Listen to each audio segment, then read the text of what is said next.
Hey guys, I know this is strange for a video game review, but I want to make a statement before I even start because I know this might be an issue for some people.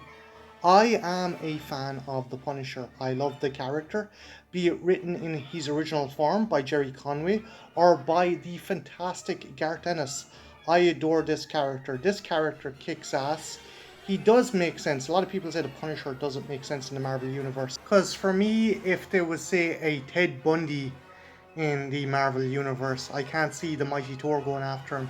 Whereas I could see Frank Castle kicking his shit out of someone like Ted Bundy or any kind of serial killer or scumbag.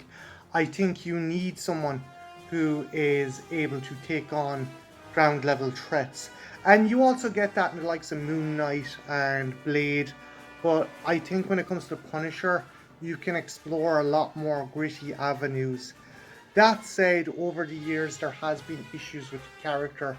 He's been adopted by the far right, which is rather troubling. And also there was an incident involving SWAT police adorning their weapons with his skull symbol. Now, I don't know about you, but if your job is to protect and serve, I don't really see why you need to put the Punisher symbol onto your weapons. That to me makes me think you read a Punisher comic and decided, yo, I'm going to be a cop, which is definitely not the best mindset to get into the police force for. But I don't think it's fair either to brand any Punisher fan as some dickhead incel far right lunatic. That is very unfair.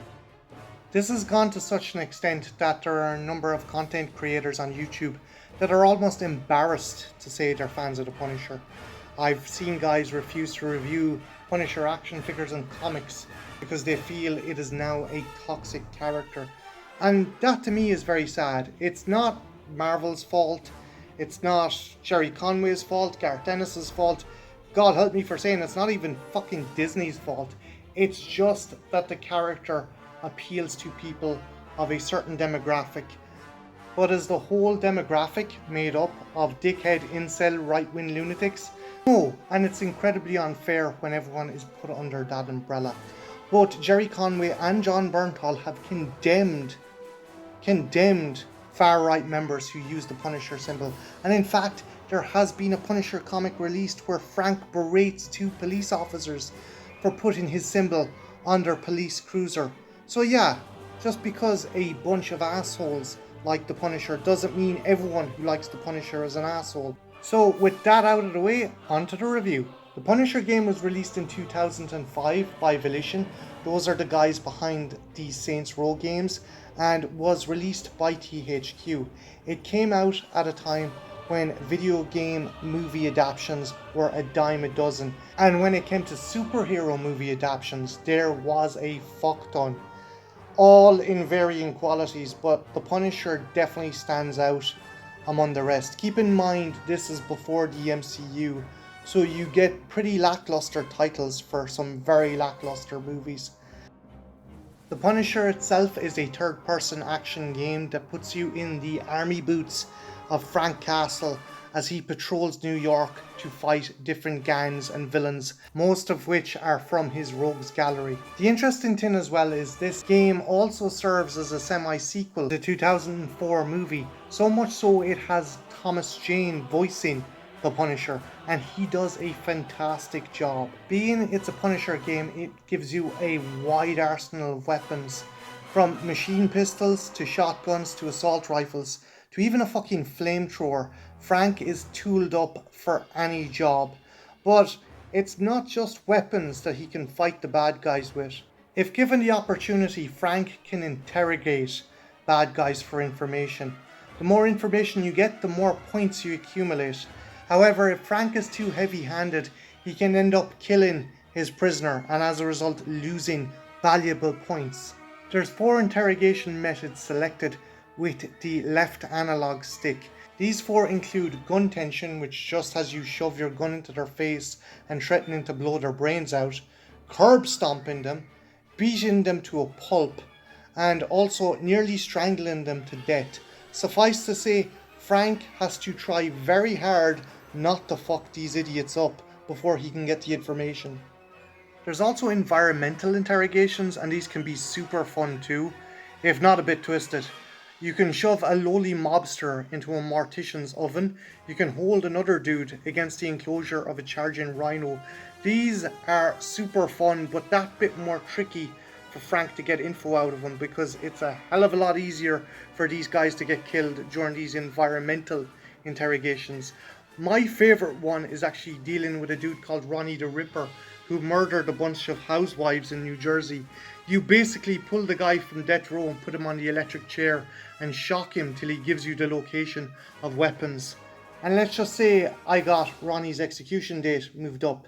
Points be damned. As well as these environmental interrogations, you can also do environmental executions.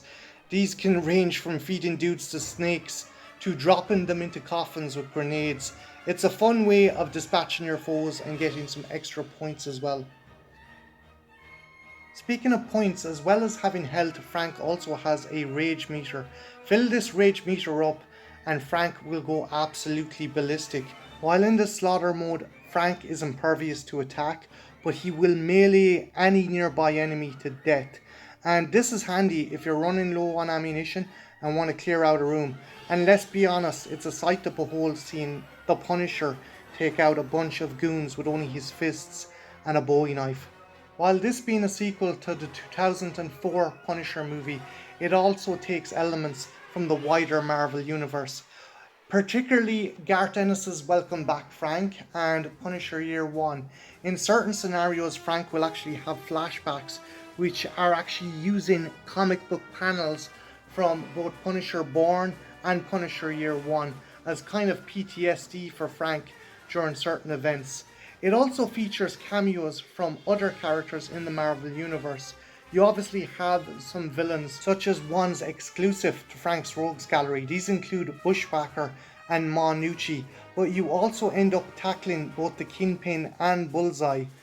As well as villains, you also team up with some heroes. These include Black Widow, Iron Man, and Nick Fury.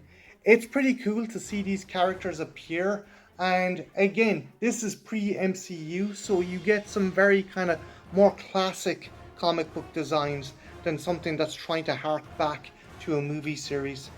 If I had to cite any criticism for this game, there's two. First off is the gunplay. It's a bit finicky. It takes a while to get used to, but you will get used to it. That said, it could have been a bit tighter, but it isn't a game breaker. The other thing that I find with this game is the difficulty spike is rather erratic. It spikes up in the middle, drops down low, and then in the second to last section it shoots up again. There's one section in the Takagi building where you fight hordes upon hordes of enemies, and no matter how many you kill, more of the fuckers come. But that said, it's still an awesome game and is a must for any Punisher fan. If you can find this game out in the wild, pick it up immediately. I know on eBay it goes for quite a bit now, but try your local thrifties or say the likes of CEX, and you never know, you might find it. Again, this is a must for any Punisher fan. And yeah guys, have you played this game? If so, let me know in the comments below, and yeah, have a good one. Take care. Bye now.